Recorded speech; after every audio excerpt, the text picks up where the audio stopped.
నమస్కారం.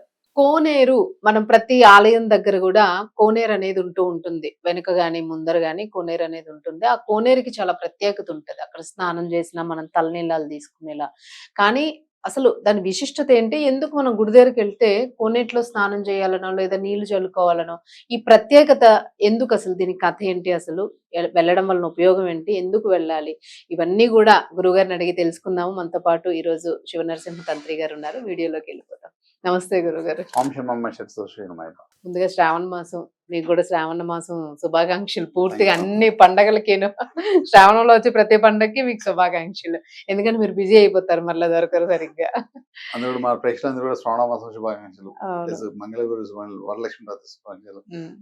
సో శ్రావణ సోమవారం శుభాకాంక్షలు అందరూ కూడా. అవును. కూడా అందరూ హ్యాపీగా డబ్బు సంపద యశోనందంగా కోరుకుంటున్నారు సంక్షేమం. తప్పకుండా గురుగారు. గురుగారు కోనేరు విశిష్టత. అసలెందుకు కోనేరు దగ్గరికి వెళ్ళాలి మనం? నేరుగా కోనేటిలో కాళ్ళు కడుక్కుంటాం, స్నానం చేస్తాం, నీళ్లు జల్లుకుంటాం.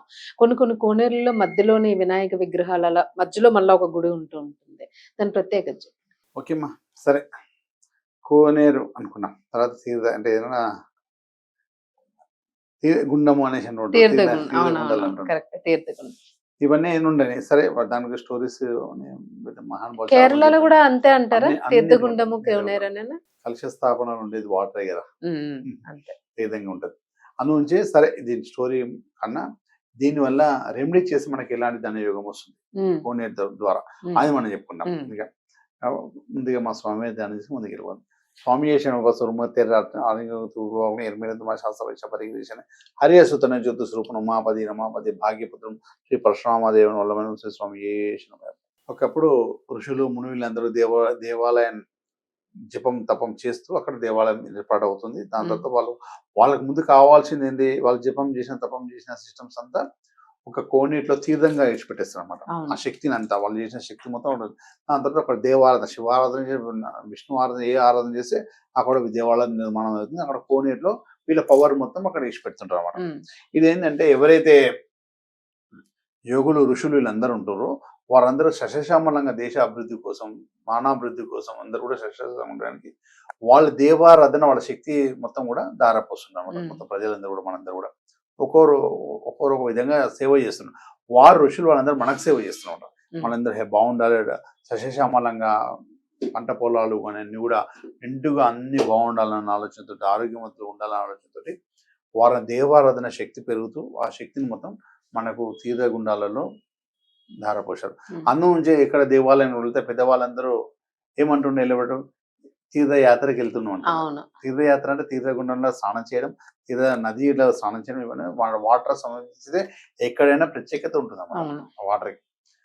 దేవాలయాల్లో అదే వాటర్ తోటి శివ అభిషేకం చేయడం, అక్కడ చేయడం గుండాలలో దానికి 2 భాగాలు ఉంటాయి. ఏ దేవాలయం ఎక్కడైనా కూడా అభిషేకం చేసే వాటర్కి సంబంధించి ఒకటి ఉంటుంది, మనం స్నానాలు చేసే వాటర్ సంబంధించింది.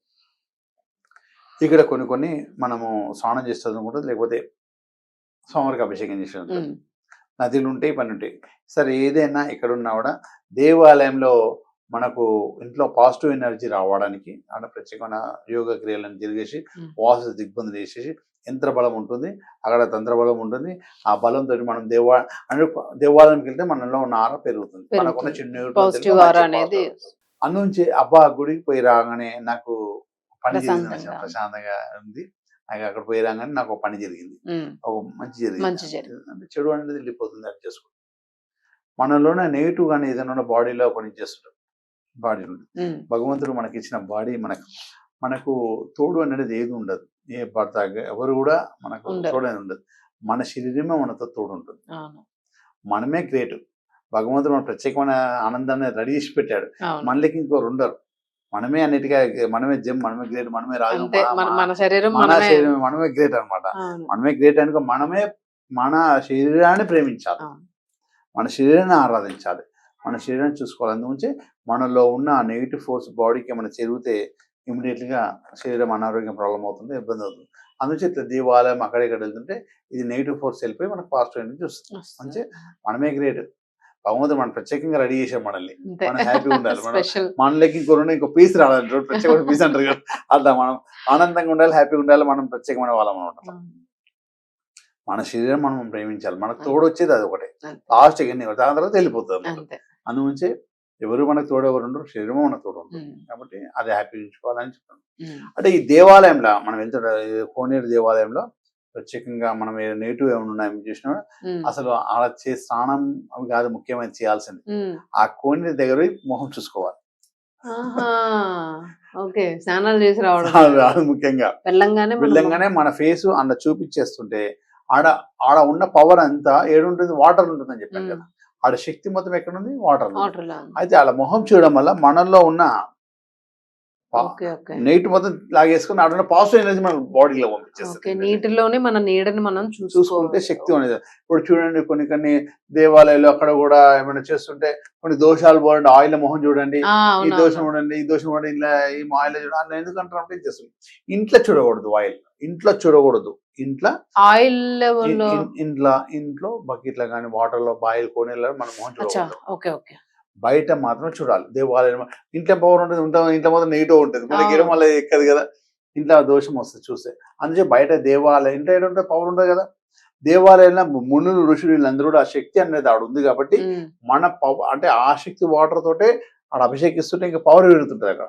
మళ్ళీ అందులోనే వస్తుంటుంది అన్నమాట పవర్. ఆ చేసిన అర్చన ఆవరించడం ఆ పవర్ అంతా మళ్ళీ అవన్నీ అందులోనే వస్తుంటుంది. కాబట్టి మనం అక్కడ పోయిన తర్వాత ఆ దేవాలయం ఆ వాటర్ లో మన మొహం చూసినట్టయితే ఆడ ఉన్న పవర్ అంతా మన బాడీలోకి ఎక్కేస్తుంది, నీటి మొత్తం తీసేస్తుంది. అందుంచి నదిలలో కానీ ఎక్కడైనా కూడా ఫస్ట్ ఇట్లా మొహం చూస్తారు ఎవరైనా. అవును, మొహం చూసి తర్వాత ఇష్టం ఉంటే స్నానం చేయొచ్చు, లేకపోతే లేదు. ముఖ్యంగా ఆ తీర్థ గుండంలో మన ఫేస్ చూడడం ముఖ్యం. తర్వాత మన ఇష్టం స్నానం చేయొచ్చు. అందుకే కోనేరు ఏడాని కూడా తిరుపతి వెంకటేశ్వర స్వామి దగ్గర కోనేరులో కూడా ఎంత పవర్ ఉంటుంది. ఆ తిరుపతిలో ఉన్న పవర్ అంతా కోనేరు కానీ ఉంటుంది. అక్కడ నుంచి మొత్తం కలుషం అనుకో, ఇంట్లో కలుష ప్రతిష్టాపన చేసిన తీర్థ పూజ మొత్తం ఏముంది అందులో వాటరే కదా. మనం అంతా వెనక వాటర్ అంతా ఇల్లంతా చల్లేస్తాం, మనం తీర్థంగా తీసుకుంటాం. దానివల్ల మంచి పాజిటివ్ ఎనర్జీ అంతా మన బాడీలోకి వచ్చేస్తాం, మన ఇల్లంతా పాజిటివ్ ఎనర్జీ మారిపోతుంది. అదేవిధంగా ఇంట్లో దేవాలయంలో ఒక కోనేరు అనేది కలశ రూపంలో ఉన్న ఒక జలపరంగా కలశం అనేది అనుకోలేదు. అక్కడ పోయి మనం ఎప్పుడైతే ఫేస్ అందులో పెట్టి చూస్తామో ఆ మొహం చూడడం వల్ల మనకు మొత్తం పాజిటివ్ ఎనర్జీ మొత్తం బాడీలోకి వెళ్ళిపోతుంది అని కూడా మంచి జరుగుతుంది.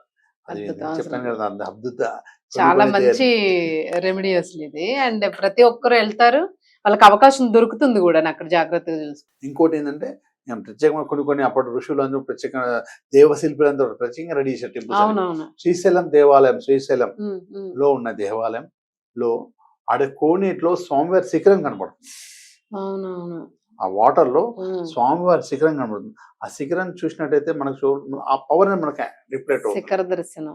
ఆ వాటర్ లో ఆ శిఖర దర్శనం మనం చేసినట్టయితే ఆ వాటర్ ఉన్న పవర్ మనకు రిఫ్లెక్ట్ అవుతుంది. కళ్ళల్లో ఉన్న చూపుతోటి మనకి ఆ చూపు ఎప్పుడైతే పడ్డదో శిఖరం, మనకు ఆ పవర్ అనేది మనకు బాడీలోకి వచ్చేస్తుంది. శ్రీశైలంలో ఎంతో ప్రత్యేకమైన అందుకే ఆదిశంకరాచార్యులు అక్కడ ఆనంద లహరి రచించారు అన్నమాట శ్రీశైలంలో. అంటే ఒక్కొక్క దేవాలయం జ్యోతిలింగాలకు ప్రత్యేకత ఉంటుంది.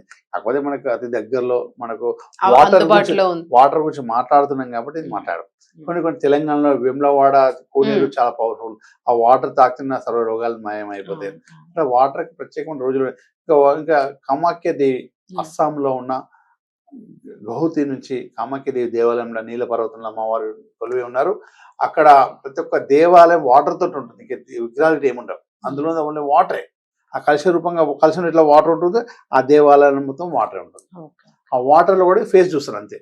ఆడ కూడా దేవాలయం దిగి ఆ మొహం చూడడానికి చూస్తారు. తర్వాత అక్కడ నీళ్లు చదువుకుంటూ తీర్థంగా తీసుకుంటాం.